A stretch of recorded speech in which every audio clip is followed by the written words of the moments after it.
What is the FREP? FREP.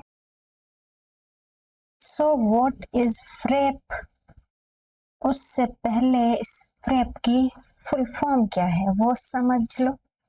FRAP, F for fluorescence. अभी हमने पढ़ा था फ्रेट, FRET। उसकी फुल फॉर्म किसी को याद है तो कमेंट में बताइए। इससे पहले हमने फ्रेट पढ़ा था। अब ये फ्रेप क्या होता है? F फॉर फ्लोरोसेंस, इसमें भी सेम था। रिकवरी, इसकी जगह रिकवरी की जगह पे यहाँ पे ये अलग था।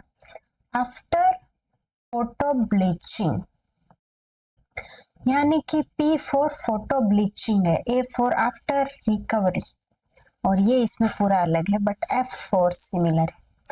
What is FREP? FREP is used to measure. FREP एक टेक्निक है जिसको हम यूज करते हैं मेजर करने के लिए डायनेमिक्स ऑफ 3D और 2 और 3D moment of the fluorescently labelled molecule. हम यहाँ पे जो भी टेक्निक जब यूज करेंगे, जो भी मॉलिक्यूल है उसको पहले फ्लोरोसेंट से लेबल करेंगे।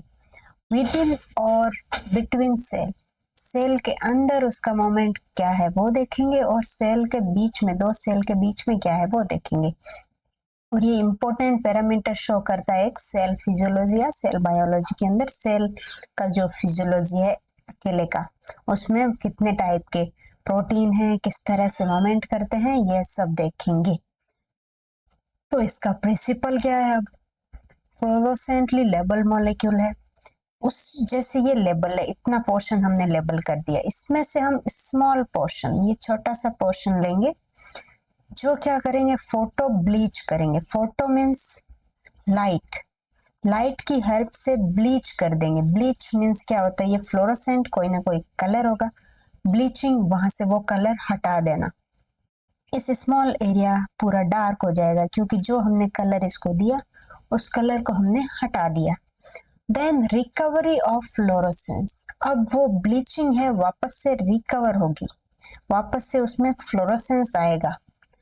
ड्यू टू, ये इसलिए नहीं आएगा कि ब्लीचिंग है वो रिवर्सिबल है, यानी कि ब्लीचिंग वापस से फ्लोरोसेंट में कन्वर्ट हो रहा है, ऐसा नहीं है। ये है due to exchange of fluorescent molecule. यहाँ पे जो एरिया, स्मॉल एरिया हमने यूज किया था, वहां पे एक्सचेंज हो रहा है, यानी कि ये जो एरिया है ये मोमेंट करके, इसके जो पार्टिकल है वो मोमेंट करके बाहर की तरफ जा रहे हैं, फ्लोरोसेंट की तरफ जा रहे हैं, और फ्लोरोसेंट से जो डाई किए हुए मॉलिक्यूल है वो इस एरिया में आ रहे हैं। तो ये एक्सचेंज की वजह से सराउंडिंग अनब्लीच्ड एरिया से जो एरिया के साथ मोमेंट है या एक्सचेंज है, उसकी हेल्प से होता है रिकवरी। फोटो ब्लीच एरिया जो एक जगह पे हमने स्पेसिफिक जगह को सेलेक्ट करके किया है एंड रेस्ट्रिक्टेड है, हमने तो एक जगह पे किया, बट रिकवरी हो गई उसकी फ्लोरोसेंट इनटू इट्स मॉनिटर्ड। ये चीज हम मॉनिटर करेंगे क्योंकि एक जगह पे किया हमने तो रेस्ट्रिक्टेड एरिया यूज किया, फिर भी ये रिकवर कैसे हो रहा है उस एरिया को, तो हमने दूसरी जगह पे तो कुछ नहीं किया था, तो उस चीज को हम मॉनिटर करेंगे। Photo bleach is irreversible as I told you. तो ये कैसे होता है? Irradiating fluorophore with laser light. जो फोटो ब्लीच है, जो फोटो है, लाइट, लाइट कौन सी यूज हो रही है? लेजर ब्लीच भी बोल सकते हैं इसको। It leads to destruction of fluorophore, जो फ्लोरोफोर था, यानी कि फ्लोरोसेंस में जो फ्लोरोफोर कलर देने वाला मॉलिक्यूल था वो डिस्ट्रक्ट हो गया है, और उसमें से लॉस हो गई है ability to emit fluorescence. Light emit करने की जो एबिलिटी है वो लॉस हो गई है ब्लीचिंग की वजह से या लेजर लाइट की वजह से। अब रिकवर करेगा is not due to reversal of the bleaching. जैसे मैंने बोला है कि ब्लीचिंग रिवर्स नहीं हो रहा है कि ब्लीच एरिया वापस से फ्लोरोसेंट में कन्वर्ट हो रहा है, ऐसा नहीं है, वो एक्सचेंज हो रहा है ड्यू टू मूवमेंट और migration of unbleached molecule into the region of bleached area और with the bleached molecule. So molecule participating in exchange, जो एक्सचेंज में पार्टिसिपेट कर रहा है, एक इधर आ रहा है एक इधर जा रहा है, उसको मोबाइल फ्रैक्शन बोलते हैं। और वो मॉलिक्यूल जो एक जगह पे ही रहते हैं, यानी कि सब मॉलिक्यूल एक स्पीड से या सब मॉलिक्यूल मोमेंट करे एक सेल के अंदर, ये जरूरी नहीं होता है। कुछ करते हैं फास्ट स्पीड में, कुछ स्लो में, कुछ करते ही नहीं है। तो इस तरह से जो पार्टिसिपेट यहाँ नहीं कर रहा है उसको इमोबाइल फ्रैक्शन बोलेंगे। फ्रैक्शन मीन्स होता है एक से ज्यादा वहां पे मॉलिक्यूल है obviously. Rate of fluorescent recovery, ये चीज हमको इंफॉर्मेशन प्रोवाइड करेगी कि मोमेंट और इंटरेक्शन इंट्रासेल्यूलर मॉलिक्यूल का किस तरह का है, यानी कि रेट कितनी रेट से हो रहा है, 2 मिनट में हो रहा है, 10 मिनट में हो रहा है, 2 घंटे में हो रहा है, 2 दिन में हो रहा है। तो इससे शो होता है कि जो सेल के अंदर मॉलिक्यूल है उनका मोमेंट कितना फास्ट कितना स्लो है, और इंटरेक्शन कैसा है, अच्छा है बुरा है। यदि इंटरेक्शन बहुत अच्छा है तो जल्दी मोमेंट होगा। तो ये सब इंफॉर्मेशन हमको इस चीज से मिलती है। तो फ्रेप को जो डेवलप करने वाले आदमी थे उनका नाम है माइकल एक्सेलरोड, एक्सेलरोड है ना, और उनके साथी भी थे, ये अकेला नहीं था। इनिशियली इसको यूज किया जाता था प्रोटीन मोबिलिटी देखने के लिए, मेम्ब्रेन, जो लिविंग सेल के मेम्ब्रेन की जो प्रोटीन मोबिलिटी है वो देखने के लिए। बट अभी इन दिनों में ये यूज किया जाता है सेल के अंदर जो प्रोटीन है वो कैसे मूवमेंट कर रहे हैं, यानी कि मेम्ब्रेन की शुरू में देखी है तो वो अब देखी जा चुकी है, तो अब हमने एक स्टेप आगे बढ़ के प्रोटीन और जगह कहाँ कहाँ मूवमेंट कर रहे हैं सेल के अंदर उनको नोटिस करते हैं या स्टडी करते हैं या उनकी इंफॉर्मेशन लेते हैं। और ये प्रोटीन मोबिलिटी क्यों है, इसको लेटरल डिफ्यूजन रेट भी बोलते हैं। इनकी ये मेम्ब्रेन है, इसके अंदर इस लेटरल होगा, यानी कि एक मेम्ब्रेन है इतनी, हमने ये इतना पोर्शन लिया है ना, तो ये लेटरल मूवमेंट मीन्स ये एक सेल इधर जाएगा, यहाँ का मॉलिक्यूल इधर आएगा, यानी कि लेटरली ये मूवमेंट कर रहे हैं अपने राइट और लेफ्ट साइड के अंदर। Now take time for recovery, कितना रिकवरी में टाइम लग रहा है उसको मेजर करना है। तो उसके लिए हमको चाहिए डिफ्यूजन कोफिशिएंट, यानी कि ये मेजर करके हम जान लेंगे कि किसी भी सेल सरफेस प्रोटीन का डिफ्यूजन कोफिशिएंट क्या है, वो कैलकुलेट करेंगे, जिससे हमको पता चल जाएगा कि टाइम कितना लगा है। तो measurement of rate of lateral diffusion by the FRAP consider 3 phase, ये 3 फेज के अंदर होता है। एक तो प्री ब्लीचिंग फेज, यो ब्लीच करने से पहले क्या स्थिति थी उस सेल या प्रोटीन की।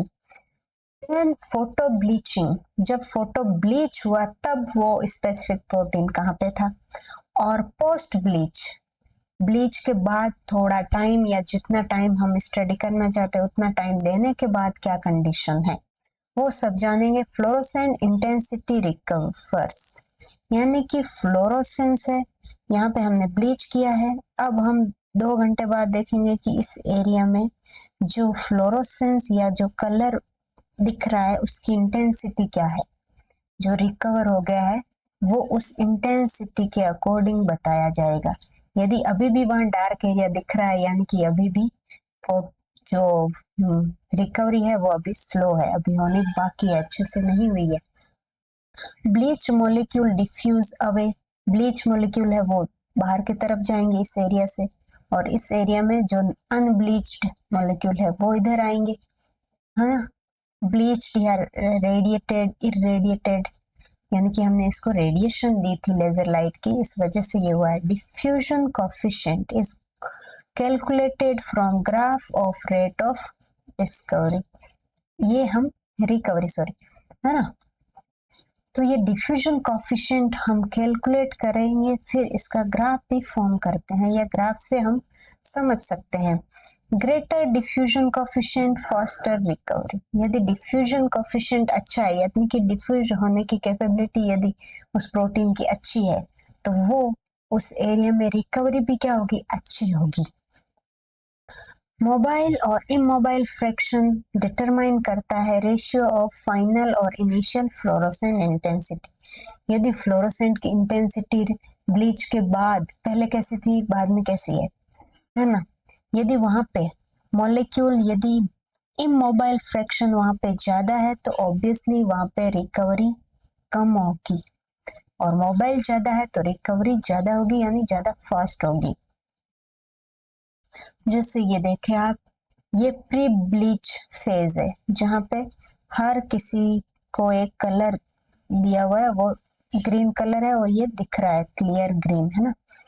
देन फोटो ब्लीच किया हमने, ये वाला एरिया चूज किया और फोटो ब्लीच कर दिया इस एरिया को, फिर रिकवर होने के लिए छोड़ा। तो अब क्या हुआ, ये डिफ्यूज हुआ। देखिए ये सेल है, ये जो एरिया है ये देखिए, ये डार्क ज्यादा है ये कम है, तो इसका रीजन है कि ये जो एरिया हमने लिया ये वाला है ना, ये इतना, तो इसमें अब ये एक मॉलिक्यूल, दो मॉलिक्यूल, तीन मॉलिक्यूल, चार, पांच, और यहाँ पे कितने थे, दो, दो चार, दो छह, दो आठ और 10। 10 में से 5 मॉलिक्यूल डिफ्यूज हो गए हैं और 5 उसी जगह पे हैं, अभी डिफ्यूज हुए नहीं है। ये देखिए ये दो इस लाइन से बाहर चले गए हैं, और ये कुछ मॉलिक्यूल देख रहे हो आप, ये फ्लोरोसेंटली लेबल है वो यहाँ एंटर करे हैं। तो इन ग्राफ ये तो हो गया कि रिकवरी कैसे हुई। ग्राफ में क्या शो कर रहा है, एक है I0, I इनफाइनाइट, I है इनिशियल इंटेंसिटी, फिर है कि जो इंटेंसिटी हमने photo immediate after photo bleach करने के जस्ट साथ में ही हमने इमीडिएटली देखा, तब क्या रिकवरी थी, फ्लोरोसेंस क्या था, वहां 0 था। फिर इंटेंसिटी आफ्टर फुल्ली रिकवरी के बाद क्या हो गया, ये इतना, जितना, अब इससे ज्यादा ये नहीं होगा। इनिशियल जितना तो रिकवर नहीं करेगा क्योंकि वहां पे कुछ मॉलिक्यूल ब्लीच हो चुके हैं, तो इतना पोर्शन ब्लीच हो चुका है तो ये यहाँ तक ही रिकवर कर पाया, बट उस स्पेसिफिक एरिया में एकदम से जो इंटेंसिटी है वो 0 हो जाती है। फिर वो धीरे धीरे रिकवर, फुल्ली रिकवर इससे ज्यादा अब नहीं करेगा, तब ये जो इंटेंसिटी आती है उसको हम I इनफाइनाइट बोलते हैं। अब जो टिपिकल कर्व है इसको एनालाइज करते हैं, कैसे क्या, कब, कैसे क्या हुआ है ना। सिग्नल ड्रॉप I से I0 ड्यू टू ब्लीचिंग, यानी कि ब्लीचिंग से पहले इसकी इंटेंसिटी यहाँ तक थी इतनी अच्छी, फिर एकदम से ब्लीच किया तो वो ड्रॉप होके 0 तक आ गई। फिर सिग्नल ने रिकवर किया तो I0 से वापस से प्लेटिव I इनफाइनाइट बना। Okay, then recovery curve is use to determine, अब ये रिकवरी कर्व क्या चीज को डिटरमाइन करने के लिए हम काम में लेते हैं कि डिफ्यूजन कांस्टेंट क्या है, और binding dynamic of fluorescently label protein का जो फ्लोरोसेंट लेबल जो प्रोटीन है उनका बाइंडिंग डायनेमिक क्या है, यानी कि कौन से ऐसे मॉलिक्यूल से वो जल्दी बाइंड करता है, कौन से कम करता है, और डिफ्यूजन कांस्टेंट क्या है किसी स्पेसिफिक मॉलिक्यूल का। FLIP ये क्या है, fluorescent loss in photo bleach, यानी कि वो रिकवरी तो करी बट लॉस कितना हुआ, वो जो एरिया ऐसे दिख रहा है ये रिकवर होके और इनिशियली यहाँ था, तो ये जो एरिया है ये क्या है, ये है lost, fluorescently lost in photo bleaching. ये कॉम्प्लीमेंट्री या इसके साथ में पढ़ने वाली टेक्निक है। इसमें क्या होता है, selected region is repeatedly bleach किया जाता है ड्यूरिंग एंटायर मॉनिटर्ड पीरियड। एक सेलेक्टेड एरिया है ये वाला, ये सेलेक्ट कर लिया हमने एरिया, इसको बार बार हम ब्लीच करेंगे, रिकवर करेंगे, ब्लीच करेंगे, रिकवर करेंगे, फिर इंटेंसिटी कितनी घटती जाती है, उस तरह से हम मेजर करेंगे region outside the bleach area, यानी कि ये है। इसमें तो ऑब्वियसली फ्लोरोसेंट इंटेंसिटी आएगी नहीं। अब ये आउटसाइड में क्या है, कितना इंटेंसिटी शो कर रहा है, इसमें शुरू में तो ये फुल आई के बराबर करेगा जब ब्लीच हमने किया है इमीडिएट आफ्टर, फिर यदि 10 मिनट 15 मिनट जो भी इसकी रिकवरी का टाइम है उतना इसको दिया और फिर देखा तो इंटेंसिटी आई से घट के I10 तक है, ऐसे समझ लो 0 से 10 के बीच में है।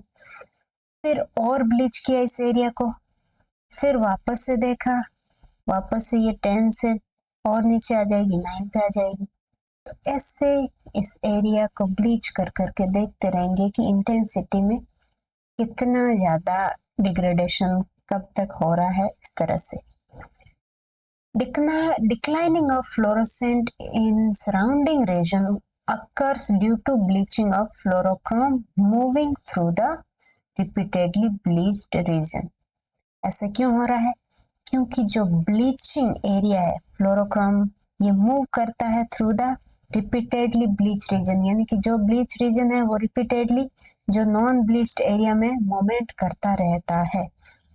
ड्रॉप इन फ्लोरोसेंट आउटसाइड, क्योंकि ब्लीच रीजन इंक्रीज हो रहा है उस पॉपुलेशन में मोमेंट की वजह से। यहाँ पे ब्लीच किया, वो बार बार यहाँ जा रहा है, हमने 10 मिनट बाद वापस ब्लीच किया, ये वापस इधर जा रहा है। तो धीरे धीरे धीरे धीरे ऐसा होगा कि इसमें मोस्ट पॉपुलेशन वो हो जाएगी जो हमने ब्लीच करी है, बार बार ब्लीच करने की वजह से। नॉन फ्लोरोसेंट मॉलिक्यूल का मॉलिक्यूल सेल के अंदर कम हो गए हैं। This provide quantitative data on molecular mobility, और ये जो मॉलिक्यूल की मोबिलिटी है सेल के अंदर, कौन जो प्रोटीन मॉलिक्यूल है वो मोबिलिटी है, कितने ऐसे मॉलिक्यूल है जो मोबाइल है, कितने नहीं है, ये सब क्वांटिटेटिव डाटा हम इससे ले सकते हैं।